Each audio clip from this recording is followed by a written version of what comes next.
Have you thought this through? No way will that work. Are you sure? Is there any money in that? You'll never make any money doing that. How are you going to pay the mortgage?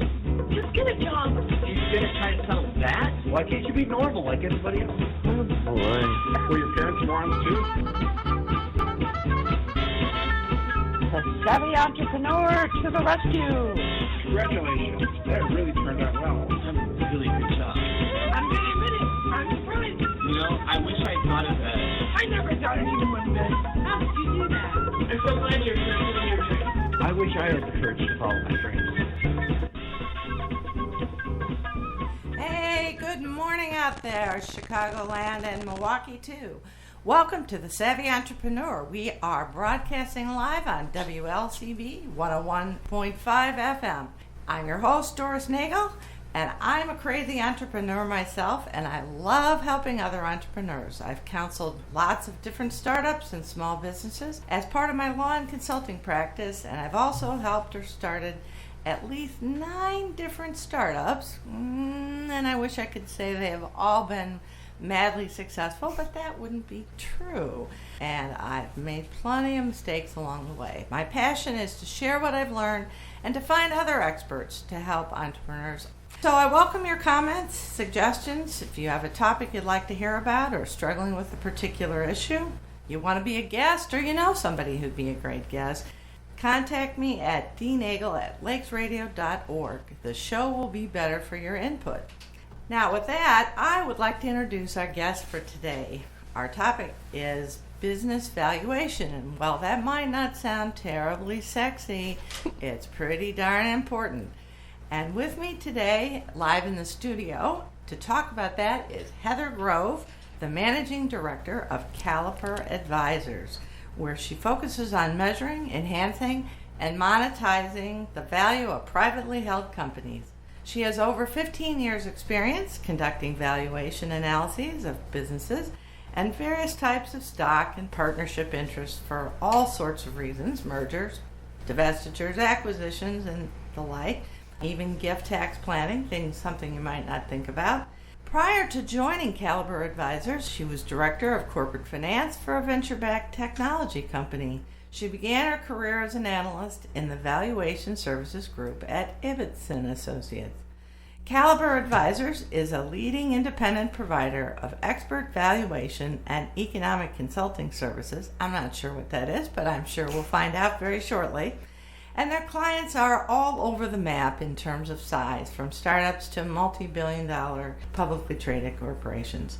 So with that, Heather, thanks so much for being on the show today. Welcome to the Savvy Entrepreneur. Thank you. Thank you for having me. Let's start out by just talking about what we mean by valuation. It's one of those topics, like I said, that I think when I mention it, most business people, certainly entrepreneurs, their eyes kind of glaze over like, ooh, I don't know about that. What do you mean when you talk about business valuation? Well, these businesses are privately held, right? So it's not like a stock that's traded on the NASDAQ or the NYSE where you can just go and sell it on an open market. Right. So you have to figure out how to peg a value to it. What's the Right. company worth? What's the value of their interest? And it could be the value of the stock. It could be a debt instrument. It could be intellectual property. So anything that kind of creates value for the owner. Yeah, that is a tough thing. You and I were talking in the lobby before the show about particularly startups. Very difficult to figure out what the value is. I worked not too long ago with a startup, and the owner was convinced the valuation was $20 million. And he was trying to raise money based on that. And, I don't know, was it worth $20 million? External people, some of the investors that he talked to didn't seem to think so. So Right. Yeah. So how do you figure out what a business is worth? Well, in something like that too, right? We have all the theory on how we figure out what a company is worth, especially a privately held company. So there's a couple key things that you look at, right? Cash flow is obviously key. So we'd look at historical earnings of a company to kind of get a sense for what does the future look like by looking at that and looking at the industry and expectations, et cetera, how they've forecasted before in relation to what they're projecting. You also look at, it's kind of like comps in real estate. You'd look at other businesses in the same industry. What did they sell for in relation to their revenue, in relation to their cash flow, and hope to apply it to your subject company. Now that's tough because again, they're private companies. You don't always have data. But no, and if you ask the entrepreneur, they'll say their company is entirely unique, and there really aren't they any. all are. They all are, and I hear it, a few times a week for sure. And I mean, one of the things I have to do kind of regularly is tell people that their baby's ugly, because they think, my company is worth $50 million. Well, it's not, but here's why. And then, here's why we came up with what we did, and now here are the things that you can do to increase the value. So while we look at cash flow, we also look at, private transactions. And then sometimes, and I'll say I hardly ever do this with my smaller privately held companies, but you would also, in theory, you'd also look at another form of the market approach, which is where we look at publicly traded companies and, how they trade in relation to their revenue and their cash flow. And it's tricky, right? Because they're so much bigger, more diversified, et cetera. But depending on the industry, I mean, sometimes if you're talking software as a service or insurance brokerage or something, a little more uniform, you can kind of get a good guide. And at least it's a sanity check on the results of the valuation you used under, you did under other methods. Wow. We've covered a lot of ground with that answer. So maybe we should take a couple steps back and unpeel a few pieces of all those nuggets that you just shared. First, why would you ever want to have a valuation done of your company? It's not like most companies are buying and selling shares of their company every day. So right. Why and when would you want to have a valuation? That's a good question. So, I mean, and you do see this a lot of times, you have a family-owned business that's, passed through generations. They're not taking outside financing from a bank. They haven't really had any reason to have it valued. So then sometimes the first time that someone ever comes into value is when an owner passes away, or they want to do some gift tax planning. They want to gift shares to younger generation. Usually there's a trigger. Someone's getting divorced. You want to buy out a partner. You need to figure out what the company's worth for life insurance for the key men. You need to put a value to that. So those would be kind of some of the main triggers. Again, financing would be another one. Yeah. So that's an interesting point you raised. I think a lot of entrepreneurs I've worked with think that they can just transfer shares for a penny. The IRS would probably disagree. It's like, who knows what the value is? So we'll just say it's a penny, and here you go. Here's 100 shares. Right. I mean, is that? Yeah, they could have some problems that's later. A problem. Well, So that's. I mean, that's something that it's a big reason why now we're getting a lot of calls, because now what's happening is you have this, this demographic shift, right? With people retiring now, right. And, looking to either they have to sell their businesses outside. We're seeing a lot more where the next generation is not necessarily interested in continuing on the business. And so now these owners have to look for outside buyers. So they have to kind of figure out, what it's worth before they put it on the market. But they also have to figure out what it's worth to figure out how does their long-term retirement plan look? Like, what do they expect the proceeds to be? Get all their advisors involved, like the wealth managers, their accountant, et cetera, because it's not just the overall price of the business. How is it structured? What are you going to get after tax? Because it's one thing to say, I'm going to sell for $20 million. Right. You're not going to end up with $20 million in your pocket. So, and then figuring out, what do I want to do after I sell the business? Do these proceeds give me what I need to do, to accomplish my goals financially? Well, so I guess that's another way of saying, if you have an ongoing business, once you're past the very initial startup phase, trying to transfer shares for a penny might not be a very good idea. No, that's a very bad idea. Because the business has some value, and so whatever that value is divided by the number of shares is what you ought to be selling the shares for or transferring them for. Correct. Right? Correct. I mean, there are things like discounts for lack of control and lack of marketability when you're talking about non-controlling blocks of stock that apply, and it's beyond the scope of what we're talking about here. But you're right. I mean, but you're talking potentially. You could have a pro rata value of a share of a controlling interest, in a company, and then when you're talking about discounting shares to the next generation, that could be discounted by 40%. So that's a big deal. But that's also why if you want to take those kind of discounts, you have to go and get a proper valuation that's going to pass, IRS scrutiny, et cetera. So that's when you would do kind of a full-blown analysis. Right, because if you're transferring shares, then there may be income tax or... Yeah, there's potentially gift tax consequences, and so you need to kind of make sure that you button that up there. Now, if you're doing something where it's an owner that's, and I love to see this, they're ahead of it. They think, not just, I need to sell tomorrow or I want to sell next week. They are thinking, I have a 3-5 year plan where I want to sell the business. So now what do I need to do to get ready? What's my data point now? What is it worth today? And then you also figure out, what's it worth today? What are kind of the risks? What are the things that they should kind of tighten up in order to increase the value? And then where do they want it to be in 5 years? What do they need for their overall plan or desired exit, et cetera? As you say, you love to see those kind of businesses, but I think the statistics, although this is not a discussion really about succession planning, it's really shocking how few businesses really take that approach. That's unfortunate because they leave a lot of money on the table. Oh, absolutely. I mean, I could tell you horror stories where even when an owner of a pretty substantial business has a great team of advisors, has the wealth manager involved, gets us involved, gets the accountant involved, et cetera, and then just drags their feet and doesn't do anything on figuring out what the succession plan is. And then what happens is they get sick, they get injured, or they pass away. Right. And then the widow is stuck with a business that is dramatically decreased in value and can't necessarily sell it, or has to sell it, in a fire sale. Or gets involved in the business. I was talking at a networking event not too long ago about a body shop repair and paint place, and the owner suddenly passed away, and of course his shares went through inheritance to his wife, who then decided she should get involved in the business. And pretty much, I mean... Can I guess what happened? Yeah, it wasn't a good ending, unfortunately. Yeah. So. Well, it's but again, good planning and, being smart about it ahead of time makes all the difference. And even, we had an estate that we worked on where it was a family company, but one child was totally involved in it. The other two weren't. And this one even put money into it because it wasn't, doing as well, but wanted, dad's company to succeed.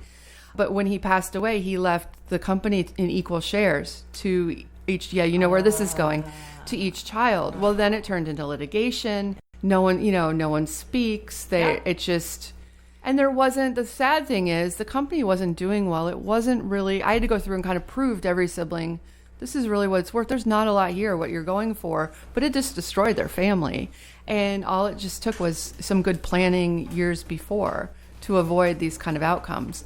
But it's just unfortunate. And it, when you see somebody and they're not taking the steps, and then they're going to have a really bad outcome. Well, so, valuation strikes me as kind of one subset of that. I mean, because you're talking about really facing the music. Mm-hmm. And I'm going to guess that most business owners have some idea in their head of what their business is worth. Now, whether that's an accurate idea or not, right. I'm going to guess most business people would say, well, my business is worth about whatever. And in their mind, they have some assumptions, and maybe they've even, built a model.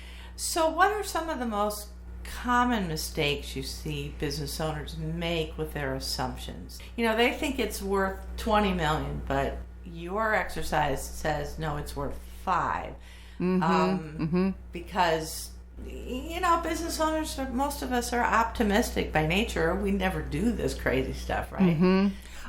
One of the biggest things you see, and you see this with startups a lot too, is when they peg to a number or a pricing multiple that they see in the news that was based on a much larger entity or just a completely different entity. And so then they think that it applies to, to their company, which is much smaller or in a completely different or more risky, industry. It just doesn't add up. A lot of times they have numbers, but they're not really based on, they understand how to operate their business intimately, but then how does that translate to value? Now, one of the most rewarding things that happens is that even when we value a company, it's for compliance. Say it's just for tax purposes. and you're sitting across from a business owner and you're explaining to them how you came up with the value, and you see the light bulb go off where all of a sudden they realize, they understand what the value drivers are, and it helps shape their thinking. So if I change X, then I'm going to increase value this much. And they kind of make the connection then between operations and valuation. But there's a couple key things that I see people don't think about a lot, and they come up in almost every private company valuation that we do. So in smaller private companies, there are a few things. So one, you see a lot of situations where an owner is not taking any compensation, or they're taking distributions, but they're not paying themselves properly. So sometimes they're paying too much, but most of the time they're paying too little. And so the way you have to look at it is if I'm the buyer of this company, I have to come in, who would I have to employ to run it, to replace them, and what would I have to pay them in a market salary? Right. And so if they're not paying themselves enough, you have to adjust the cash flow down for that. Right. So if they're only taking $50,000, but you would have to pay somebody $200,000 with benefits to run the company, then you have to build that into the cash flow model. So sometimes they say, my earnings are $200,000, and so my company is 200,000 times a multiple. And you say, whoa, but you're not paying market salary. So your earnings, actually, if your salary was $250,000, you're actually losing money. Right? So it's actually not, so that's a big one. That's good. You're actually not making what you think you're going to make, or what you should be making kind of normalized. So officer compensation is a big one. The other big one, and once you explain this next one to owners, they're more than happy to tell you every dollar that this, applies to. But a lot of things you see are personal expenses or non-operating expenses. So kids on the payroll who don't, who don't work, or a wife on the payroll, all kinds of vacations and stuff run through the business. So what's the funniest thing you've ever seen run through a business? A pheasant farm in Arizona. Pheasant farm, yes. They had a pheasant farm in Arizona. It's clearly a non-operating asset, but they said they had it, so that they could take people and entertain. So it was for business development. But and the IRS thought that was okay, or I don't know if we were involved in this. I think this was for an acquisition. Yeah, we were on the buyer side, and we came in and we looked at the books, and I was like, what's this? And they even had someone on the payroll that was responsible for managing the pheasant farm. So I'm like, we're gonna take that out of the equation. Well, my funniest story is 2 horses in a large horse trailer. Because the owner's wife was very into horses and breeding horses, and as it happens, jumping horses. And so the horses somehow got on the payroll, as part of the, I guess they deducted the depreciation. That's really funny. With a expensive horse, but I've seen all kinds of things. And so, and this is one thing, you go through the financials of a smaller company, and they're not as clean. There's a lot of stuff in there. One of the big things you see with the smallest companies, they treat it just like, one and the same, like one pot with their personal assets. And it's like you have to treat it like a separate entity and clean and arm's length. So those personal loans to key employees to help them out, which is a wonderful thing. And that's okay. They're on the books and they're documented. I mean, that's not so bad. It's running all your groceries through, and you're all luxurious vacations. Giving our listeners great ideas. Yeah. I've seen everything. So so you have compensation, right? So under market compensation, which will shift kind of the measure that they're applying a multiple to. You have these personal expenses, and we could go on and on about that.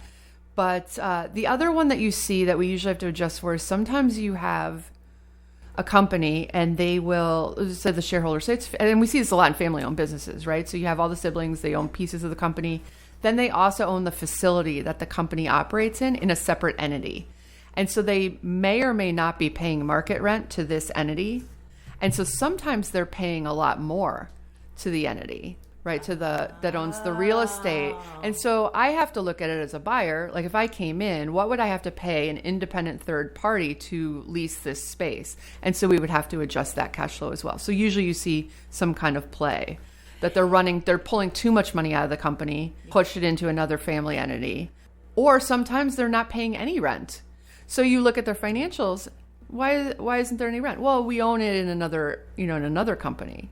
Well, I'm going to need to impute some rent expense. So if you had, going back to our example, if you had $200,000 in cash flow, but I figure out that your lease is actually, just say it's $300,000 a year, well, there's the difference. Right. Now all of a sudden your business is not worth so very much. Exactly. Wow. Very, very, very interesting. So when are the most common times that businesses would come to you for evaluation?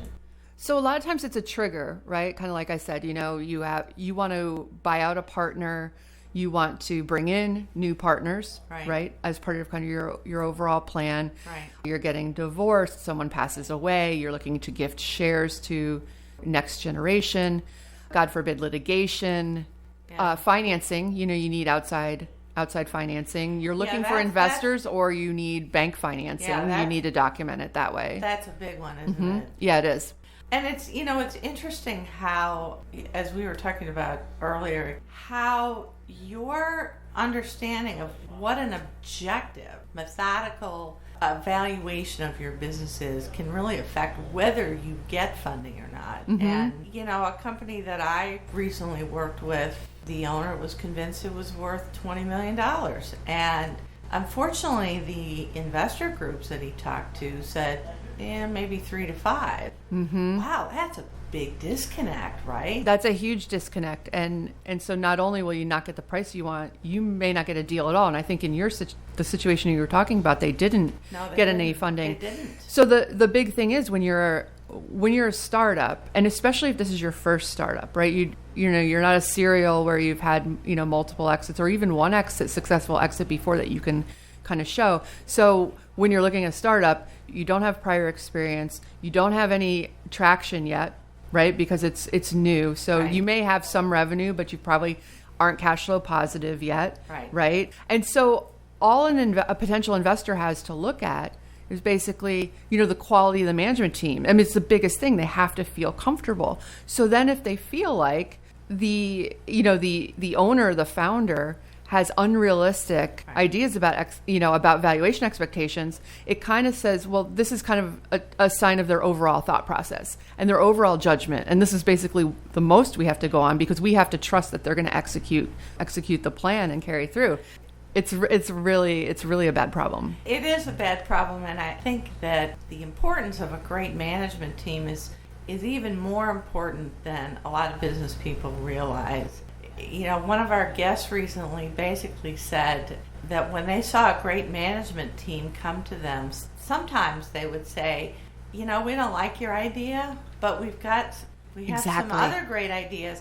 We think you are such a strong management team that we'd like you to take one of these other ideas and run with it. Exactly. And that just absolutely blows entrepreneurs away because usually one of two things has happened. Either people come with an idea of some great new thing that if you build it, they will come, and they've attached themselves to this idea. So to hear an experienced investor say, I don't know, you got a great team, but I think your idea is hogwash, it just kind of explodes their mind. Yeah, it's the most important thing, and especially for a startup. But again, it doesn't matter if it's a startup, established company, it's all about risk and return. And the biggest risk in private companies is the management team. And a lot of times with the small companies, you have one guy. You have the owner, operator, who's responsible for everything. And while that's great and we applaud the entrepreneurial effort, the key man risk there is so high. And so that's why another thing when you're kind of looking to lessen the risk of your company, increase the value, you really have to make sure that it's not all hinged on one person. One person's not responsible for all the sales. If something happens to that person, the business can continue. It really, ideally, the business needs to be able to operate without the owner to maximize the value. Yeah, that's an amazing observation that I hope business owners listening are really processing. I think the other lesson that kind of the corollary of that is to when you're starting a business, think carefully about who you're starting it with. Oh my goodness. Because, Yes. I mean, it's really easy to kind of fall into that, hey, let's get together and that's a neat idea, but wow, it may have some really unintended consequences. Oh, right? we could talk about this for hours. I spend a lot of my time on, shareholder buyouts. And I used to think that this only came up a lot when the economy was down and companies weren't doing well. And now we have companies that are, having their best year ever. And we have 50-50 shareholders that are splitting up just because they have different visions, et cetera. So it's very important to make sure that it's not just a handshake and everything's great in the beginning, right? We've documented this. We have a procedure for exit, et cetera. And it's just unfortunate.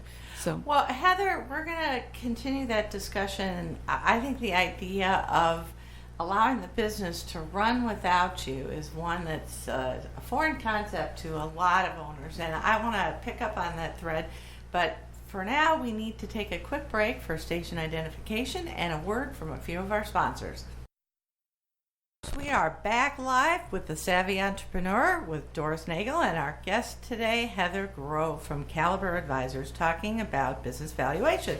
So, Heather, we were talking before the break about allowing the business to run without you and connecting that back to valuation, that is one of the ways to really improve the value of your business. Talk a little bit more about that and maybe some of the stories that you've experienced that work either to the good or to the bad.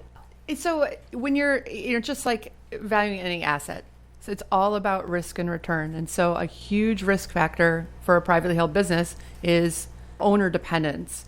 And so while it's great that an owner has built this company and is responsible for the sales and the marketing, is the face of the business, it's also very risky because if anything happens to this person, then there's a detriment to the business. So, but let's talk about that. Yeah, that's really a hard thing for some business people. Oh, it's right? huge.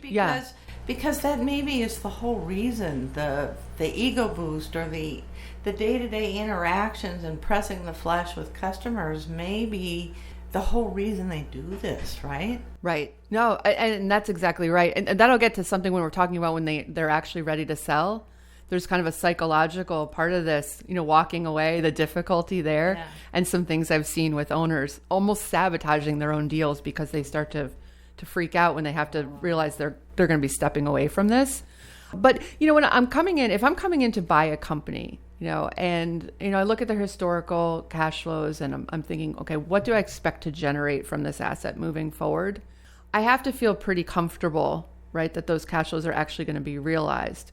And most of the time you need the owner to stay on for a few years to kind of transition, right? To transition the customers, et cetera. Right. Because a big misconception that I get a lot, the owners think they're going to sell and basically hand over the keys and walk away on day one. I see that all the time. And I have to tell them, no, it's not going to be that way. There's a transition period and here's why. And you actually want to do that because otherwise you lose the value. Exactly. They'll cut it down so much, or maybe not even to do the deal if you're not a part of it. So you need to kind of transition.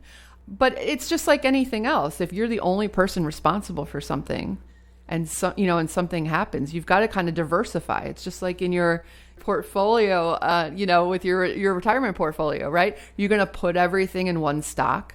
You're not going to do that, right? Because if anything happens to this one company, there's your retirement fund. And so you spread it out. And so it's the same thing kind of with the management team, sharing responsibilities, et cetera. So a very key aspect. And I'd say when we're looking at private companies and you're looking at the risk factors that you would discount a company for, that's probably one of the biggest ones. Well, I think that's especially true in a service business. I actually was talking to someone a few years back about buying their business or buying into the business. It was just one guy and he had this neat consulting he called it a franchise, but the problem is that he had never taken the time to put together all of the tools. Like, he had, in his mind, this whole set of toolkits that he would pull with clients and training sessions and train the trainer things, but he had never organized any of it. And I was like, well, this is fabulous stuff. He's like, well, look at all this great stuff I have. And I said, well, right, but I don't know this business. I don't know how to find clients in this business. You're the one. Because he kept saying, well, I made a very nice income with this, and so my business, ought to be worth this. You ought to be willing to pay this. And I said, okay, but what's your involvement going to be? He's like, I want out of it. I'm done. I want out. I tried to explain to him. I said, look, here I am. I'm coming in. I don't know your business. I don't have the connections with your clients. I don't know inside your mind what this huge repository of various tools and presentations and neat selling things that you do. So how in the world am I ever supposed to just step into your shoes without some kind of runway? And, right. And that would be difficult even if you knew the industry inside and out. You still, you need that transition. Right. With the clients. There's a lot to unpack there, right? Because there's a couple different things where, one of the things when you're talking about value is putting the processes in place and having documentation, having things tight, right? And if he had done that and was able to prove that, and then you could see how it translates into revenue and cash flow, et cetera, absolutely, there's value there. But absent that, if it's just in someone's head, and then it's risky, it's in one man's head. And if something happens to him or he's not around, then... Well, and he even said, well, you can call me anytime. But the problem is that I found when I even was trying to call him to talk about questions I had, he was already off doing something else. He was, basically had no time. He had checked out. Yeah. So you made a good decision, not... I made a good decision, but, it made me sad because it was one of those opportunities where I saw up close and personal. We talk theoretically about how people leave money on the table, but here's an example that I could see and touch where I looked at it and I thought, if this guy, if he just let me work with him for a year or two, we could put together the processes, map those out, map all the collateral, the different kinds of tools and trainings and other kinds of intellectual property that he had, assessments and things like that, and we could turn it into almost a franchise where you saw the potential, but it just where it wouldn't even I could then step into whatever part that I wanted, but frankly I could come up with, in my mind, I could see a process where I could franchise it and we could license it to other people, maybe in other different kinds of areas, and it would be an amazing revenue stream for this guy, and he said, well, I don't really care about the money. And I thought, but how can you spent your whole life doing that. Right. How could you not want to leave the best legacy you can? But, it was just interesting to see it up close and personal. Right. Because I think what you're saying is that a lot of business owners wait until they are really done and then they think it's all going to be done. But right. No, it's getting better. Now if you're talking to business owners that are in their 30s and 40s, there's a different, they kind of always want, even if they don't have a trigger, like they say, maybe I might want to sell in 5 years, or maybe I'm going to continue to operate. They still want the data point and want to understand where they are as far as valuation, as kind of a baseline, so then they can create value along the way. So it's kind of different. Before I used to see family-owned businesses that would just, hold the company and transfer it to next generation, and it probably never valued the company. And then all of a sudden would go, all right, maybe we want to sell, or we have to sell. I mean, God, when you get those calls and we have to sell now, the owner's sick or something like that. And it's heartbreaking because I look at it and go, we need 2 years to clean this company, up. Right, much less maybe looking at ways to build the value of it. Well, right. Well, that's it. And so instead they're on the downward slide, because maybe the owner's deteriorating and the business is suffering. And so it's bad for a number of reasons. Yeah. So we've kind of talked about valuation conceptually and in the context of growing and managing your business in a sound way. Let's talk maybe, spend a few minutes talking about the mechanics of evaluation. Okay. It's not a very sexy topic, but, well, for you it probably is. But, you know, but how long does a valuation typically take, and how much does it cost?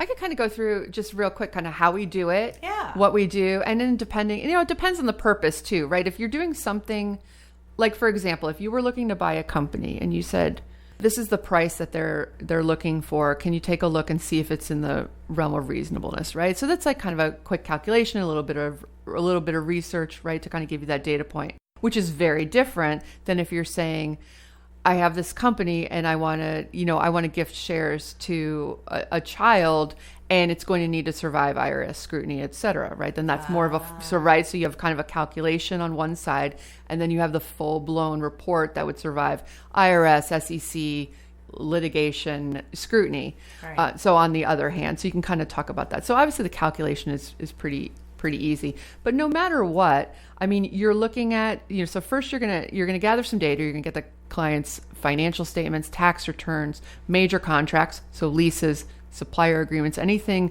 contractual, right, that kind of ties them into anything, either spending money or collecting money. So any customer contracts, a lot of times we don't see that, right? They're not contract related businesses. You know, you'll do your general industry research, economic research, pull transactions on companies that are, you know, have sold in similar industries or the same industry, look at public comps, et cetera. So we typically do kind of a preliminary financial analysis. And then what we want to do is sit down with management and basically ask them about the things we saw in the financials. You know, what happened with this expense? Are there any non-recurring or non-operating expenses? You know, are you running a pheasant farm through your business? You know, anything that That's a classic. do I you have never any remember kind that of, you know, one. labor issues we need to talk about? What do you know, so we talk about the history of the business and then their expectations for the future. We like to talk about projected cash flow. A lot of times with private companies, they're not regularly, you know, especially smaller ones, regularly preparing budgets and projections. Right. So, right. It's rare that I see them. So you're kind of helping them, you know, through that process. We're kind of trying to understand, you know, if I'm coming in to buy this asset, what's the expected cash flow I expect to receive? And then after that, you can kind of come up with a preliminary kind of value indication. And again, you can come up with 100% for the, you know, for the equity, depending on your purpose. If I'm looking to buy or sell this company, or, you know, if you're looking to gift, or you have a shareholder buy-in or buyout and you need to look at a minority interest, then we kind of go through the discount analysis and all that. Depending on the purpose, document in a report. So if you're talking a full-blown valuation, you know, say we're doing for tax compliance purposes, you know, it's a 3-4 week process probably. And it could be generally, and again, this is the big caveat, an operating entity, simple capital structure, you know, no other sub entities, you know, Right. other businesses we have to look at, you know, pretty clean, you know, is usually like an 8 to 10K thing, you know, and then obviously if you do more limited scope, you kind of throttle back from that. Yeah. And then the calculation is just something we would typically do, you know, on an hourly basis in advisory. Going back to a question I think we started to talk about earlier, what are the biggest factors that affect the valuation?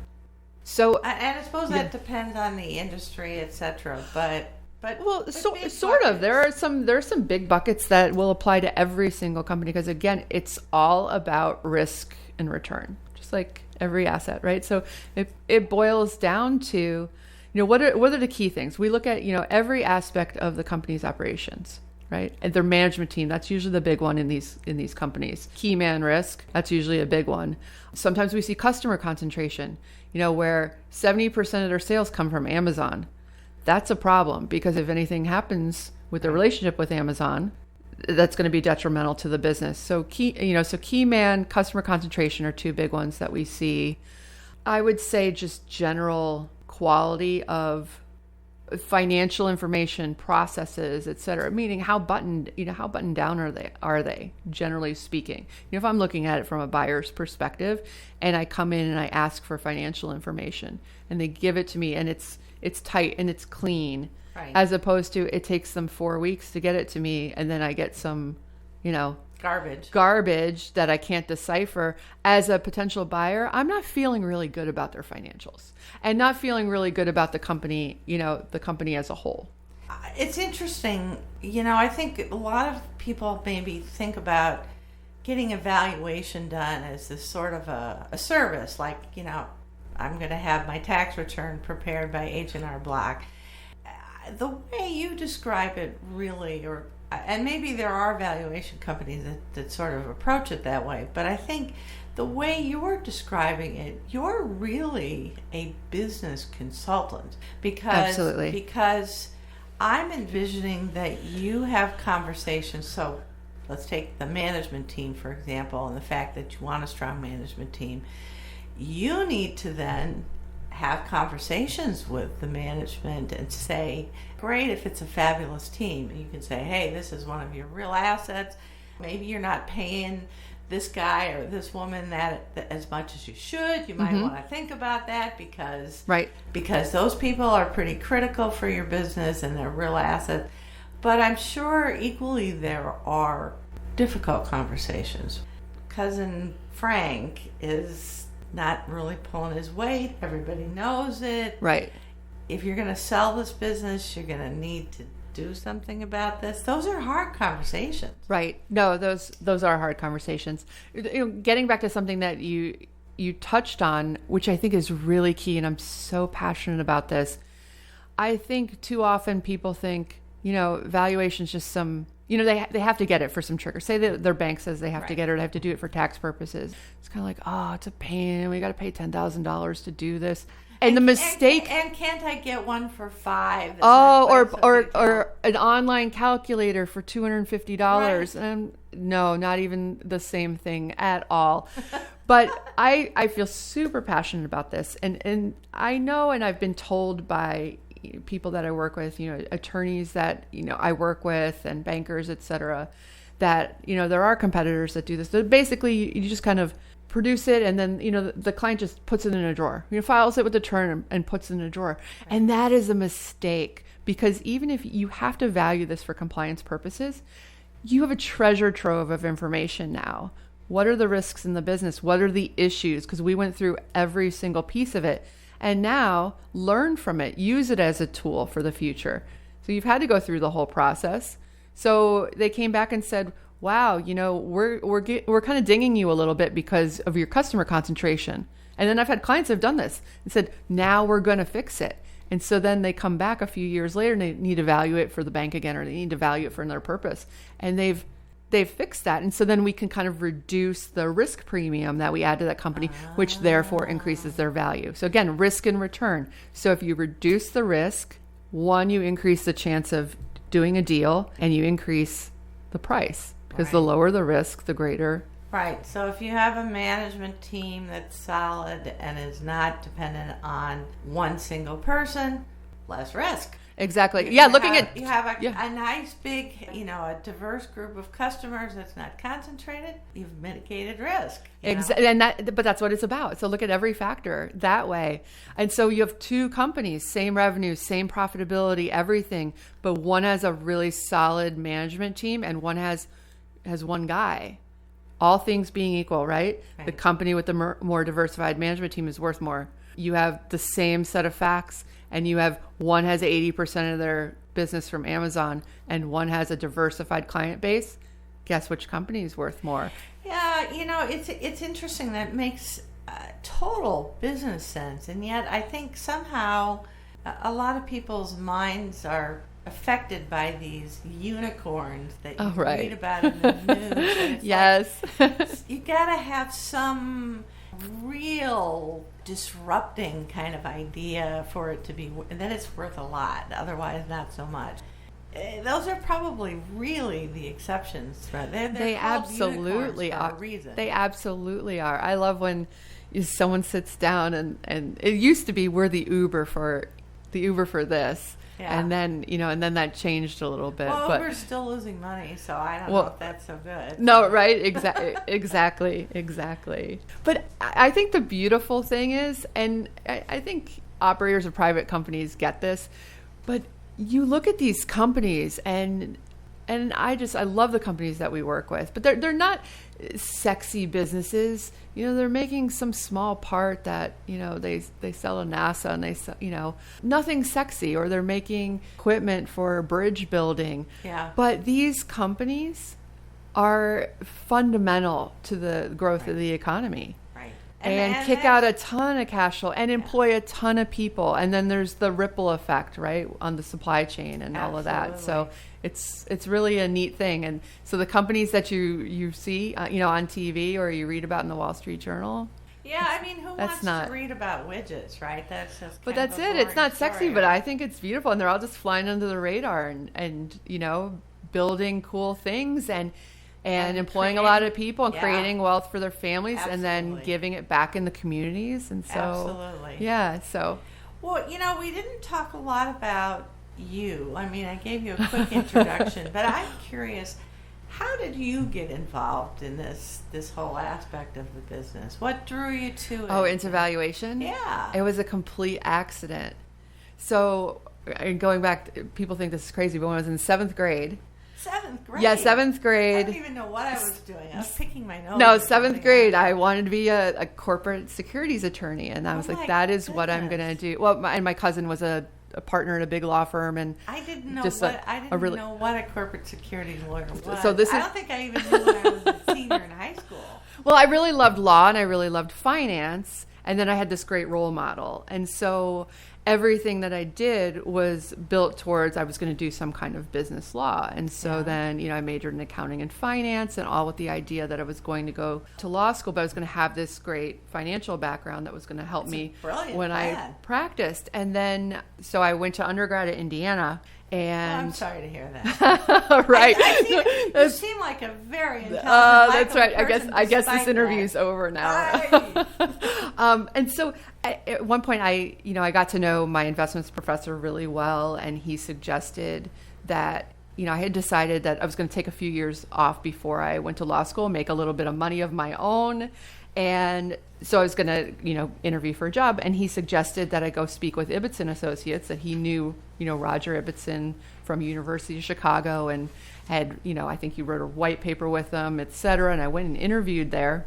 Still had no idea what I would possibly be doing because they talk to you about auditing, accounting, banking, et cetera, but no one talked about valuation, litigation support, et cetera. And so, I started seeing Ibbotson pop up, our textbooks, and I went to interview there. Somehow I got hired. And my first job basically was working with Roger Ibbotson on all of his securities litigation matters. Wow. And so, I got to pour through the other side's depositions, re-engineer their models, prepare testimony, all this kind of stuff. And it was amazing. And I never knew it was a job before. And it was the perfect blend of finance and law. And so then I never without having to go. And then I never went to law school. And so then my whole career I started out doing all litigation, so valuation related litigation for several years, and then I really wanted to shift into the transaction side. And so that's kind of how that happened. And then so now, and especially because of the market the way it is, most of my practice now is focused on buying and selling companies or navigating shareholder buy-ins and buyouts like we discussed.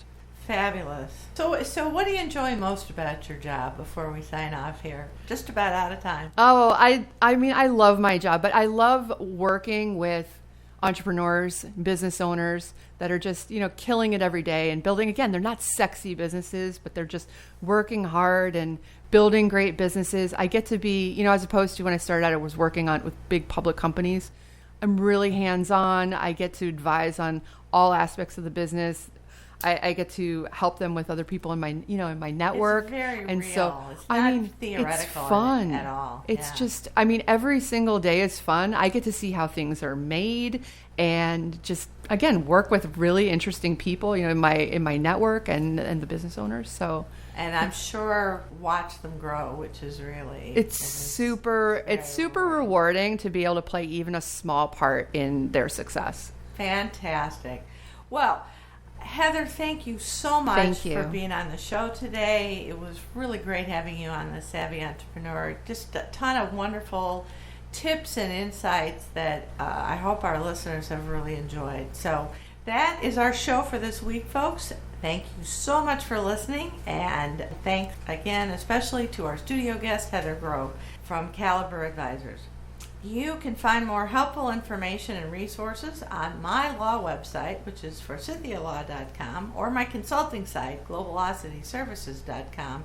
There's a library of blogs, tools, podcasts, and other resources there for businesses at all different stages. Finally, don't forget to email me with suggested topics, challenges, possible guests, or just to shoot the breeze. I'd love to hear from you. dnagel@lakesradio.org. Be sure to join us next Saturday when our guest will be Mark Goodman, the director of SCORE Illinois. Some of you may recall our recent chat on the show with Bo Steiner, the Illinois director of the SBA, and he mentioned it on that show, the small army of SCORE advisors that SBA sponsors. So it's only fitting, right, that we talk in more detail about SCORE and the many free resources and help that they offer to small businesses. So join us next Saturday. But until then, folks, happy entrepreneuring.